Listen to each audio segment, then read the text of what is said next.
Another very common complaint is, we weren't there, so there's nowhere you can test evolution. Well, the problem with this is we are humans who can think, and we can draw conclusions from the clues that we see around us. And so you may walk into your house and you may see this and you may go, well, I wasn't here, so I have no idea what happened. I think you're smarter than that. And CSI is entirely based on the concept of being able to figure out what happened based on the clues that are left behind. So what we do when it comes to evolution is we make predictions.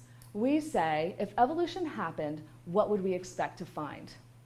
And there are two main predictions that we get from that.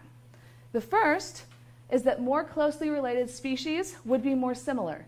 And the second is that over time, organisms should become more complex. So if we're looking at these two, let's look at the first one. Are relatives more similar? This is absolutely confirmed. In fact, we use genetic similarity as a basis of determining relatedness. We do paternity tests for this very reason. As it turns out, all humans are over 99% identical. Our basic physiology is the same.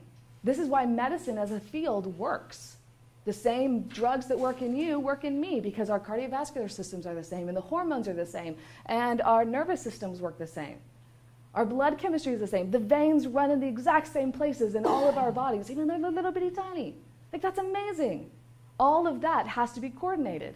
And we're all 99% identical. The differences between us are height, bone structure maybe, eye color, hair color, little bitty tiny things that don't really matter.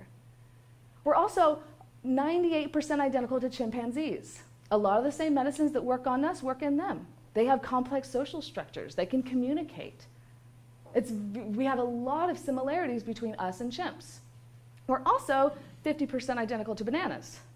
On the cellular level, a lot of the same metabolic processes that go on in bananas happen in us. And that's really what's important, is the cellular level. You know, genetics happens the same way, same nucleotide sequences. Okay, so the second prediction, do organisms increase in complexity over time? This is also absolutely confirmed. Natural selection selects for organisms that thrive in their environment. And to thrive in an environment, you are more specialized than somebody who is more generalized. And that specialization makes you more complex. And this is absolutely confirmed, and we have a lot of evidence for this, most particularly in the fossil record. Now, a lot of people like to knock the fossil record, but that's usually because they don't understand the fossil record and how we date things. So we're going to talk about that and explain how we date the fossils and why it's so reliable. So there's two dating methods we use. The first is relative dating, and it allows us to figure out the order of events based on the fossil's location in the strata. The farther down they are, the older they are, and the closer to the top, the younger they are.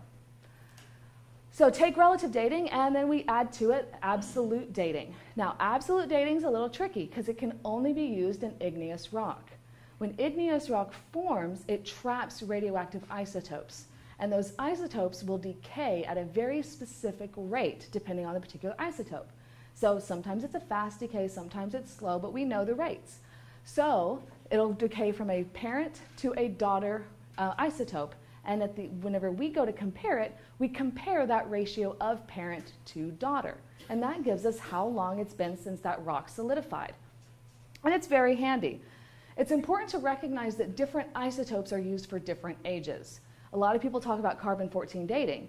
Carbon-14 dating is only valid for 50,000 years. Anything older than that, which is pretty much most of the fossils that we deal with in science, it's not valid. So we use other types of dating, like rubidium strontium and potassium argon. Those are much more valid dating when it comes to the type of long-term evolutionary change that that a lot of scientists are dealing with. So when we are working with absolute dating, it's important to make sure that we are controlling for any outside variables. So to make sure that it's accurate, we will take one sample and we will test multiple isotopes. And we will do the same thing and take multiple samples from the same site. And then we look at multiple samples from other sites that are all around that were laid down at the same time. So we've got lots and lots and lots of things to test for in order to control for any original daughter isotopes that were present in the sample, and for any inaccuracies in sampling and data collection. So what we do in order to date the fossils, we use a combination of both.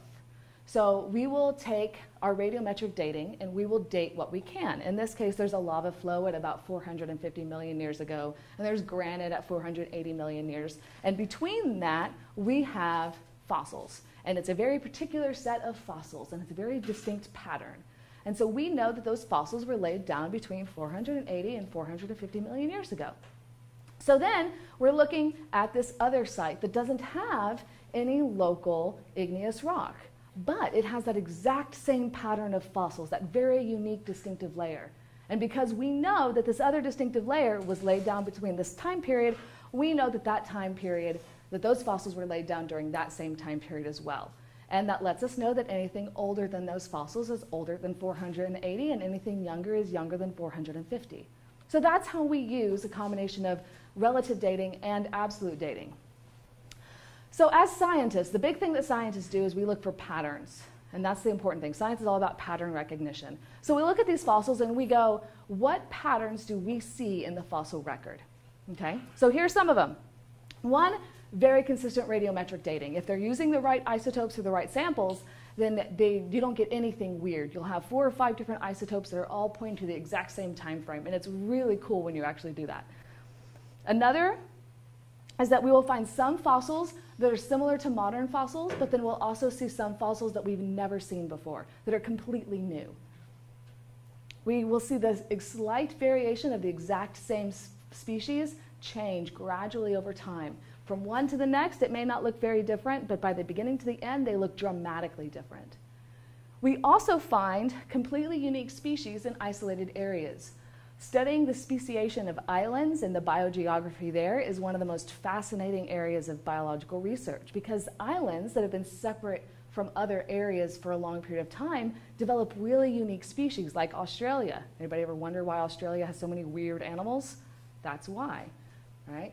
So we use this to help us figure out the fossils in those areas tell us about the history of those areas and when those species speciated. That's what we call when a new species emerges.